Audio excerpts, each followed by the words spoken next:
હીરા બજારમાં મંદીનો માહોલ। શહેર કોંગ્રેસ દ્વારા એસોસિએશન આવેદનપત્ર અપાયો। મંદીના માહોલમાં રત્ન કલાકારો ભાઈઓ માટે કોઈ વ્યવસ્થા ઊભી કરવામાં આવે તેવી માંગ કરવામાં આવી હતી। કોંગ્રેસના પ્રમુખ સહિત કાર્યકરો સાથે રજૂઆત કરી હતી કે રત્ન કલાકારોને જે કંપનીમાંથી છૂટા કર્યા તેમને પરત લેવામાં આવે અને રત્ન કલાકારોને આર્થિક સહાય આપવામાં આવે। રત્ન કલાકાર ભાઈઓને તેમનું ઘરનું ગુજરાન ચલાવવા મંદીના માહોલમાં ખૂબ જ મુશ્કેલ પડી રહ્યું છે। સુરતમાં રત્ન કલાકારોનું સર્વે કરી બાળકો અને ઘર ખર્ચ માટે કોઈ વ્યવસ્થા ઊભી કરવામાં આવે તેવી માંગ કરવામાં આવી। સુરત ડાયમંડ એસોસિએશનને રજૂઆત કરી સરકાર પાસે માંગણી કરાઈ। હવે તો ડાયમંડમાંથી જાણીતા ઉદ્યોગપતિ ગોવિંદભાઈ ધોળકિયા રાજ્યસભામાં છે। તેમની પાસે કોઈ રજૂઆત કરવામાં આવે તેવી માંગ કરવામાં આવી। हाँ, कांग्रेस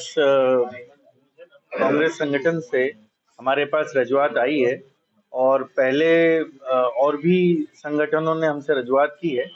तो हमारी तरफ से केंद्र सरकार और राज्य सरकार को समय समय पर हमने मांगनी करी है। हमने राहत पैकेज के लिए भी मांगनी करी है और कोई भी रत्न कलाकार को अगर कोई भी दिक्कत आती है, कभी उनको तनख्वाह टाइम पे नहीं मिलती है तो हमारे पास रजूआत आती है, तो हम कारखानेदारों से बात करते हैं और उनकी जो भी मुश्किलें होती हैं उसको हल करने में पूरा हमारी तरफ से मदद रहती है। और हमने कारखानेदारों से भी रजूआत करी है कि वो जो रजा ऐसे करते हैं वो उसमें थोड़ा ध्यान दें, क्योंकि क्योंकि रत्न कलाकार को उनको जो जीवन जीने के लिए, उनके परिवार को जीने के लिए उनको उतना जो वेतन मिलना चाहिए उतना मिलता रहे, जिससे कि ये मंदी का समय कारखानेदार और रत्न कलाकार दोनों मिल के ये समय को निकाल लें।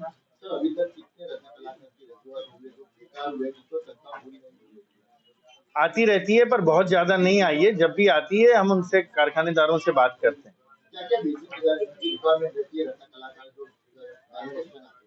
कई बार कारखाना बंद हो जाता है तो तनख्वाह मिल नहीं पाती है, तो उनका आती है रजूआत की तनख्वाह नहीं मिली है तो कारखानेदार से बात करते हैं और उनको बोलते हैं कि आप इनकी मदद करें, और वो हमारी बात मानते भी हैं और उनको वेतन मिल भी जाता है। देखिए, जो डायमंड हॉस्पिटल एसोसिएशन की तरफ से शुरू हुआ है, लगभग 10 वर्ष पूरे हो चुके हैं और उसपे जो वहाँ पे ओपीडी वगैरह है या कोई बच्चे की डिलीवरी है वो इतने कम दाम में है कि आज जो भी एसोसिएशन की तरफ से मदद हो सकती है वो डायमंड हॉस्पिटल के रूप में वो मदद कर रही है।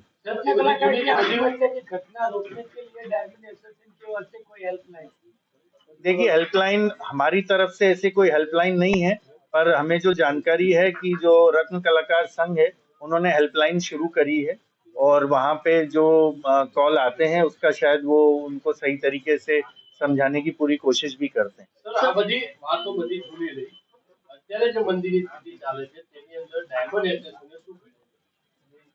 देखिए, जो बजट आया इस बार, बजट जो आया है वो वैसे पूरी जेम एंड ज्वेलरी इंडस्ट्री के लिए काफी अच्छा बजट रहा है, तो वही मांगनी।